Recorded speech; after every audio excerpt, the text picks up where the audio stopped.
መጣችንኛ ከዛ አክስቴ በጣም ነው የምታስቸግረኝ ትምህርት አለማረም ትምህርት አዳልስር ስራ ትለኛለች አስቸገረች እንደምሱ አሁን ግን እኔ እዚህ መጥቼ ስሰራ ብር ላክልኝ ምናምን ትለኛለች ግን እሷ ድሮ ያደረገችን ነገር መርሳት አልቻልኩም ይከብደኛል ምንድነው ያደረገች ድሮ ከጓደኞቼ ጋር አይደለም ትምህርት ሊሄድ ስል የሷ ልጆች ይሄዳሉ ትምህርት ከዛ እኔን ደግሞ ትምህርት ሊሄድ ስል ስላልጨረስ ስራውን አልጨረሽም ስራ ስሪ ወዴት ትሄጃለሽ ትለኛለች ዝም ብላ በቃ ታስገድደኛለች ከዛ ምን ላድርግ ወይም አባት የለኝ አባት በወይቶ ነው ነኛል ትቶነ ሄደለው ከዛ መኖር አቃተኝ ኢትዮጵያ ላይ እንዲህ የተቸገርኩ እንዲህ ሆንኩ ለምን ኖራለሁ ምን ሰራለሁ ኢትዮጵያ ላይ እንዲህ ሆንኩ አልኩት ከዛ እናቴ ትምህርትሽን ተምሪ አትምጭ ስደት ሀገር ምናምን አለችኝ ግን መምጣት አልቻልኩም ስል መማር አልቻልኩም ለሷ ደግሞ ምን እላታለሁ ትምህርት እየሄድኩ ነው እየተማርኩ ነው ምላት ለሷ ግን እሷ ታስቸግረኛለች ትምህርት አልሄድም ከቤት ወደ ውጭ ራሱ ወጥቼ አላቅም ግን እንደዚህ እየሰራው እየለፋው እያለ ሳሙና ራሱ አትገዛኝም ሳሙና ግን እናትሽ ናት አይደለም አክስቴ እሺ ከዛ አባት ግን እኛን ትቶ ሌላ ገብቶ እየኖረ ነው ግን አባት አለኝ ለማለት ራሱ ይከብደኛል አሁን የለኝም ብል አሪፍ ነበር እሱ ብኖር አሁን ስደት መጥቼ ራሱ አንድ በቃ ራሴን ላጥፋ ለምን መጣው ስደት ራሱ ነው ለምን አባቴና እናቴ ብኖር ስደት ሀገር መጣሉ እንደ በዚህ ድሜ ትምህርቴን እየተማርኩ መኖሬ ስገባብኝ እኔ አሁን ስደት መጥቼ እንዲህ ነው መሰቃዩ ብዬ አንድ ራሴን ባጠፋ ራሱ ደስ ይለኛል ይከብደኛል በቃ ስደት መኖር ራሱ ከዛ አሁን እነሱ ለኔ ኢትዮጵያ ስኖር ማለት ነው አክስቴ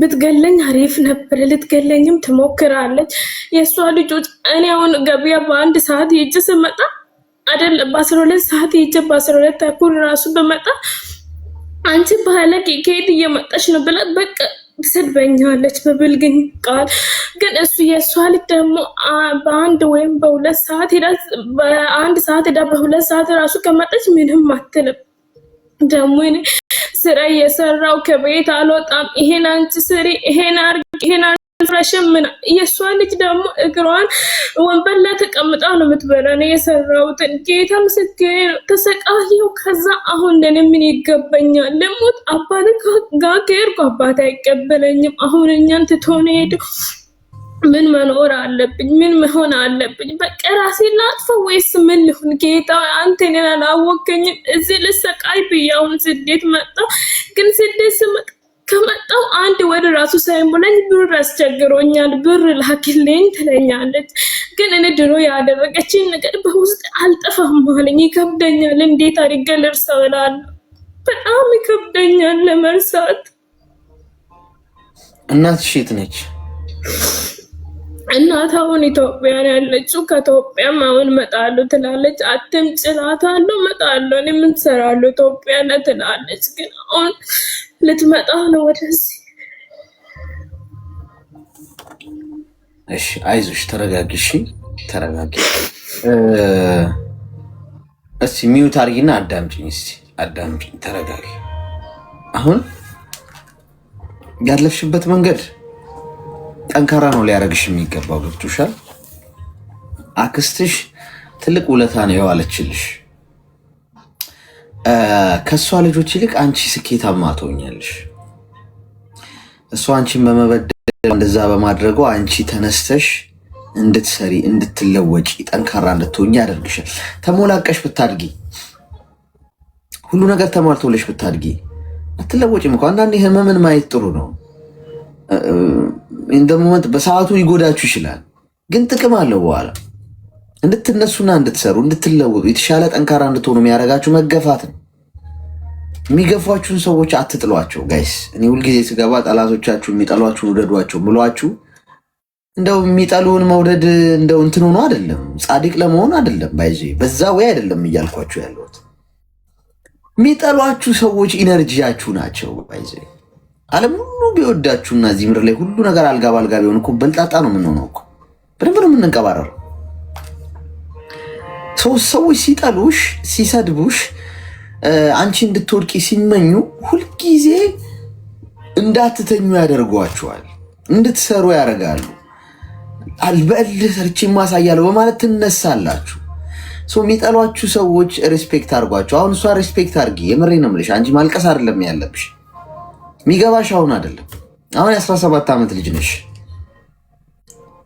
ገና ነሽ፣ እድሜ ገና እንደኔ ስታረጂ ነው የሚገባሽ ጥቅም እንዳለው፣ ጠላት ምን ያህል ጥቅም እንዳለው፣ የሚገፋችሁ የሚጎዳችሁ፣ እናንተ ላይ መጥፎ የሚያደርግ ሰው ምን ያህል ቫሊዩ ዋጋ እንዲኖራችሁ እንደሚያደርጉ። እነሱ ሆን ብለው ለመጉዳት ነው የሚያደርጉት፣ ግን እናንተ ህይወት ላይ ደግሞ መጥቶ የሚፈጥረው አዎንታዊ ለውጥ ነው። ገብቶሻል? ገንዘብ አትላኪ። የጣሉሽ ሰዎች ስትነሺ ነው የሚወዱሽ። አሁን ያን ሁሉ ነገር ስታረግሽ ቆይታ አሁን ብር ስታገኝ አየሽ፣ ብር ላኪልኝ ለጥቅም ነው ማለት የምትፈልግሽ። ስለዚህ እዛ ጋር ያለውን ነገር በዚህ ዝጊ። እናትሽን ማገዝ ካለብሽ አግዥ። ከዛ ውጪ ይሄ ሁሉ መከራ አሳልፈሽ በዚህ ሁሉ ፈተና ውስጥ አልፈሽ አላማ ኖሮሽ ሰው ሀገር መተሽ እንዴት ከወንድ ጋር ትጀናጀኛለሽ በዚህ እድሜሽ?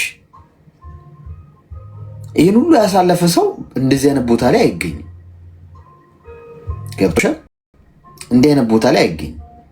ብዙ ነገር ነው ያሳለፍሽው፣ ብዙ ፈተና ውስጥ ነው ያለፍሽው። ስለዚህ በህይወትሽ መቀለድ የለብሽ። ዋጋ የተከፈለበት ህይወት ነው ያለሽ። እንኳን አንቺ እኔ እንኳን ሽማግሌው ሰውዬ በህይወቴ አልቀልድም። በእያንዳንዱ ህይወቴ ውስጥ ቫሊዩ ነው የምሰጠው፣ ምክንያቱም ዋጋ የተከፈለበት ህይወት ነው።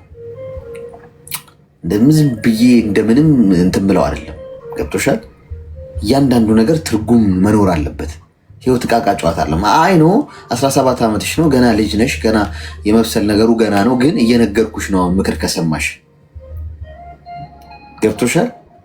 ስለዚህ ወንዶቹ ሁለቱም አይጠቅሙሽም። ሁለቱም ለጥቅማቸው ነው የሚፈልጉሽ። ቲክቶክ ላይ ተዋወቅኩት ያልሽው አሁን ከዚህ ቀደም ሰፈሬ ልጅ ነው ያልሽው ቆዳሽ ሊገፉልሽ ነው የመጡት። አሁን ስለ ወንድ ስለ ፍቅረኛ የምትጨነቂ በጣም አሁን ፍቅረኛ አያስፈልግሽም። እንገርሽ እኔ ፍቅረኛ አያስፈልግሽም። አሁን የዛ እድሜ ላይ አይደለሽም። ይህንን ቶፒክ ትዘጊዋለሽ ከዛ ላይ ጀምሮ። ፍቅረኛ የለሽም፣ ሲንግል ነሽ፣ ስራ ላይ ለውጥ ላይ እንደዛ ሁሉ መከራ አሳልፈሽ የመጣሽ ሰው፣ በዙሪያሽ ማንም የለም፣ የሚያግዝሽ የለም። ለራስሽ መቆም አለብሽ። ጠንክረሽ ሰርተሽ ገንዘብ ሴቭ አድርገሽ ልብ እስኪኖርሽ ድረስ ገንዘቡን ያዡ ገንዘቡ ይጠቅምሻል። ይሄ ላኪልኝ እምቢ በይ እንዳትልኪ ለማንም። አሁን የምትበይ ነሽ አንቺ። አሁን በቃ ይሄ ምንድነው የወርቅ እንቁላል የምትጥይ ዶሮ ነሽ ለሌሎች፣ ወይም የምትታለሚ ላም ነሽ። በደንብ አድርገው ሊያልቡሽ ነው የሚመጡት። ይሄኔ ቆንጆ ምናምን እስቲ በጣም እኮ ነው የምወድሽ ምናምን። ማንም አይወድሽም፣ ማንም አይወድሽም። በዚህ ጊዜ ማንም አይወድሽም። አንቺ ወደው አይደለም የሚመጡት፣ ገንዘብሽን ልጅነትሽን ሊበሉት ነው። 25 ዓመት እስኪሆንሽ ድረስ ምንም አይነት የፍቅር ግንኙነት ውስጥ ላለመግባት ለራስሽ ቃል ግቢ። ራስሽን ተቆጣጥረሽ የጅንጀና የምናምን መንፈሶችን እያባረርሽ። ወንዶቹ በተለይ አሁን ሰው ሀገር ሆነሽ በቲክቶክ ምናምን ቲክቶክ ላይ ገብተሽ ስትጫወቺ ላይቭ ትምህርት የምታገኝበት ቦታ ተገኝ ከቻልሽ፣ መንፈሳዊ ቦታ ምናምን እንደዚህ አይነት ፕሮግራሞች ላይ ገብተሽ መማር። ከዛ ውጭ ገብቶ እዛ መዛግ የማይሆን ነገር የቅብር ጥሴ ድንች ስንት ገባ ምናምን እየተባባላችሁ የምትጃጃሉበት ቦታ ላይ አትገኝ። ምንም ጥቅም የለውም።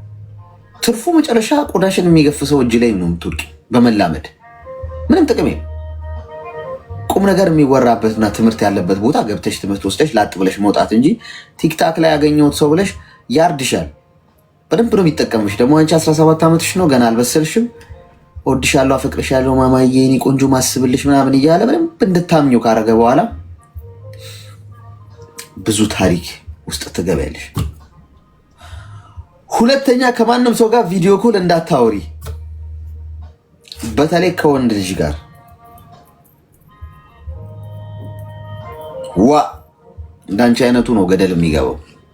እንዳንቺ አይነቱ ነው መጠቀሚያ ብላክሜል የሚደረገው። አታስቢማ ነገ ምን እንደሚገጥምሽ። ልጅ ነሽ፣ የምታውቂው ታሪክ የለም። ገና ነሽ፣ 17 ዓመትሽ ነው። ምን እንደሚገጥምሽ ከምን በኋላ ምን እንዳለ አታውቂ። ቪዲዮ ኮል ከማንም ወንድ ጋር እንዳታወሪ። ቪዲዮ አብሪ ምናምን ሲሉሽ የለም ቪዲዮ አይሰራም ስልኬ። በተቻለሽ መጠን ከጅንጀና ጂኒ ወጥተሽ ስራ ላይ አተኩሪ። ልብ በ40 ዓመት ገንዘብ በ20 ዓመት ይባላል። አንቺ ገና 20 ዓመትሽ ላይ ነሽ፣ ስለምታውቂው ነገር የለም። እኔ የ40ውን ልንገርሽ፣ ሁሉም ነገር ፌክ ነው። ገብቶሻል? ፌክ ነው። ሰዎች ጥርሳቸውን ሲያሳዩሽ ፌክ ነው። ፌክ። ማንም ሰው እንዳታምኝ። ከሰማይ በታች የምታምኘው አንድ ሰው ብቻ ነው መሆን ያለበት፣ እሱም ራስሽን ብቻ። ከዛ ውጭ ማንንም አምነሽ ጀርባሽን እንዳትሰጪ። ይሸረክቱሻል ደህና አድርገው። ተግባባን?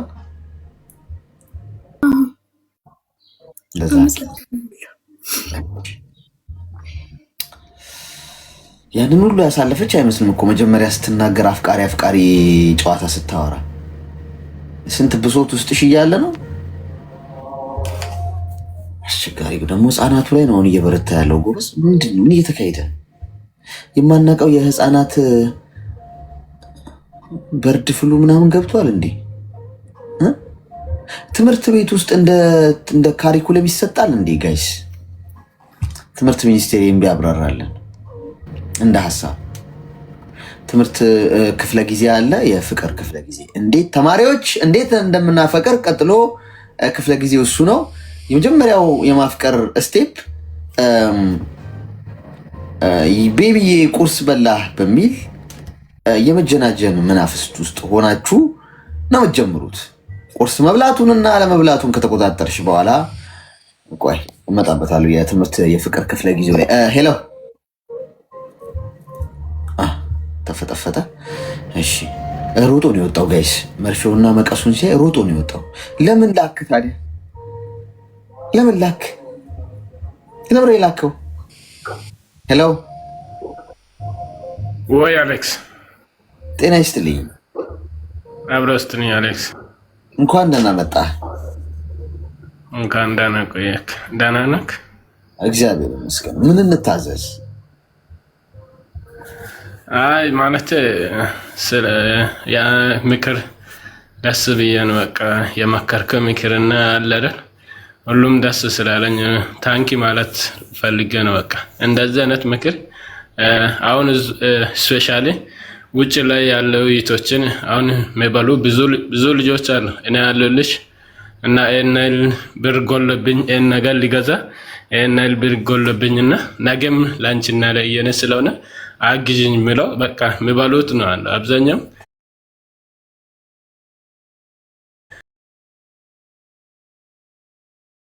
የሰው ገንዘብና የሰው አቅም የሚበሉ ልጆች ነው አለ። ስለዚህ አብዛኛው ለይቶች በደንብ ምክርና ምክሩ በጣም ደስ ስላለኝ ነው በቃ ታንክ ማለት ስለፈለኩንና በቃ እንደዚህ ቀጥል። በቃ አንተ ከሰው አታገኝምና ከፈጣሪ ነው የምታገኘው። አንድ ሰው በአንተ ምክር ሄዶ ከሚያጠፋው ነገር ነፃ ቢወጣ አንተ ደግሞ ከፈጣሪ ነው የምታገኘው።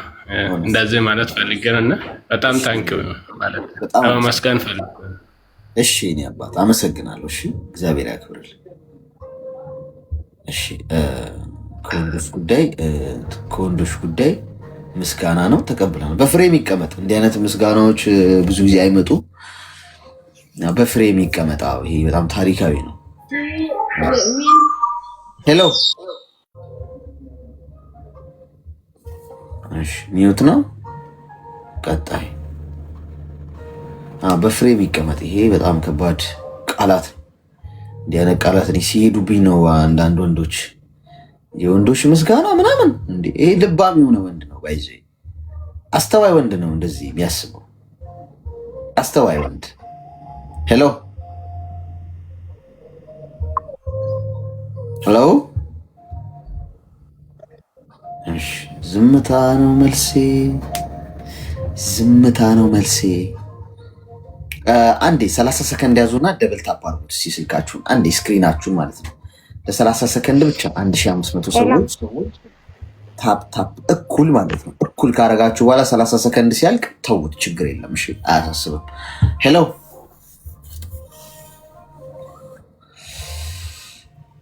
ሄሎ፣ እሺ ዝምታ ነው መልሶ። እንቀጥል። እስካሁን ለብርዱ ምን ትመክረናል? ስራ አለኝ፣ እስካሁን ተኝቻለሁ። ጥቅም ሄሎ ሄሎ፣ ሰላም አሌክሱ። ሰላም፣ እንኳን ደህና መጣህ። አቤት። ይሰማል? ሁሉ ሰላም? ሁሉ ሰላም ነው። ምን እንታዘዝ? ይሰማል። እሺ ምን እንታዘዝ? የኔ እንኳን ትንሽ ከበድ ያለ ነው። እንደነሱ ሕክምናውን እንዳገኝ ነው የመጣሁት። እሺ ንገረን። ሚስቴ ድንግል ነበረች ነው ማለት ነው። ሚስቴ ድንግል ነች። እየቀለድክ ከሆነ ወንድሜ ከታች በጣም ሚስቴ ድንግል ነበረች ነው። እየቀለድኩኝ አይደለም፣ ሲሪየስ ነው አሌክስ። እየቀለድኩ አይደለም፣ የእውነት። እሺ ንገረን። እና ያው ተጋብተናል ምናምን፣ ያው ድንግልናዋን ከወሰድኩኝ በኋላ ቤተሰቦቿ ጋር ሄደች። ጠፍታ ማለት ነው። ለምንድን ነው ጠፍታ ሄደች? ከዛ ተከሳሃል ቅረብ ተባልኩኝ። እሺ እኔ ስራ ነበርኩ፣ ስመለስ አላገኘኋትም። እሺ ከዛ ተከሳሃል ቅረብ ተባልኩ። ደግሞ የዚህ የድንግልና ነገር ከባድ ነው። አልቀርብም ብዬ እኔ ጠፋሁ እና ለቅረብ አልቅረብ የሚለውን ነገር ያው ካንተ ምክር ልስማ ብዬ ነው። ምንድነው ክሱ? አልገባኝም። እንዲህ አይነት ክስ ደግሞ አለ? ለምን ወሰድክ ነው? ድንግል ስለሆነች በቃ ደፍረሃል አይነት ነገር ነው። ሚስትህ አይደለች እንዴ? ሚስቴ ነች፣ ግን በቃ ያው ልጅቷ እንትን ስላለች የቀለደ ነው ይላሉ እኮ ስለደማች ምናምን እና የሆነቱ ነው ብላችሁ ነው የምታስበው መሰለኝ። በይና ና እኔ ከስር እኔ የሱ ሳይሆን ጋይስ የሱ ሳይሆን የእናንተን ያሳቀኝ ነው። እግዚአብሔር እየቀለደ ነው ይላሉ እና የምሩ ነው እንዴ? የምሩ ነው መስሏችሁ ነበር እየሰማችሁ የነበረው? እኔ ባይዚ ሳይኮሎጂካሊ ሰዎች የእውነታቸውን ነው አይደለም የሚለውን ገና ከንግግር ቶናቸው ይገባኛል። እግዚአብሔር ነው የምላችሁ። ማለት እስኪ የሚለው ነገር ምንድን ነው የሚለውን ለማወቅ ነው እንደው ያቆየሁት። ግን ከታች እየቀለድን ነው የሚሉ ሰዎች አሉ። የምር ነበር እንደሚሰራችሁ። ሄሎ አንዳንዴ ዘና እንድትሉ ብዬ ነው። ፓርላማ ውስጥ አይደለም ያለ ነው ጋይስ። አንዳንዴ ለቀቅ የማደርገው እንዲህ አይነት ነገሮችን ትንሽ ፈገግ በሉ እስቲ። አንድ ዝም ብሎ በቃ እንደዚህ ያለ ነገር በቃ አይምሮ ቢረብሽ ነገር ብቻ ነው እንደ መስማት የምትፈልጉት። ሄሎ ዳኞቹ እኮ ሪኩዌስት ልከው ስራ ላይ ናቸው። አንዳንዶቹ ሚስጥር ምን ሰማም ቢሆን እንሰማለን እኮ በዚህ አጋጣሚ። ሚስቴ ድንግል ነበረች እና ሚስቴን ድንግልናውን እንትን ካልኩ በኋላ ሄደችና ተከሳል ተባልኩ ሲል እና ሶዋት የምድሩን መስሏቸው ያዳምጡታል። ሄሎ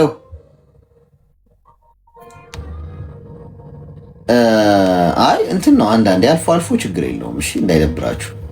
አልፎ አልፎ ይሄ ሲበዛ ነው ደስ የማይሉ። ይሄ ፌዝ ምናምን ሲበዛ ያው ለአብዛኛው ማህበረሰብ ክብር ስንል እርምጃዎችን ልንወስድ እንችላለን፣ ግን አንዳንዴ በስሱ አይከብም። ሄሎ እሺ ምንድን ነው በር ላይ ጋይስ መርፌውን ሲያዩ ወይም ምላጩን የሚሮጡ ሰዎች እያየን ነው። እድለኛ ነው። ሄሎ ሃይ፣ እንዴት ነህ? ጤና ይስጥልኝ። እንኳን ደህና መጣሽ። እንኳን ደህና ቆየን። ምን እንታዘዝ? አይ ጠንካራ ሴቶችን የምታበረታታው ምናምን በጣም ደስ ስለሚለኝ ነው። በጣም ጎበዝ ነህ። እኔ እንኳን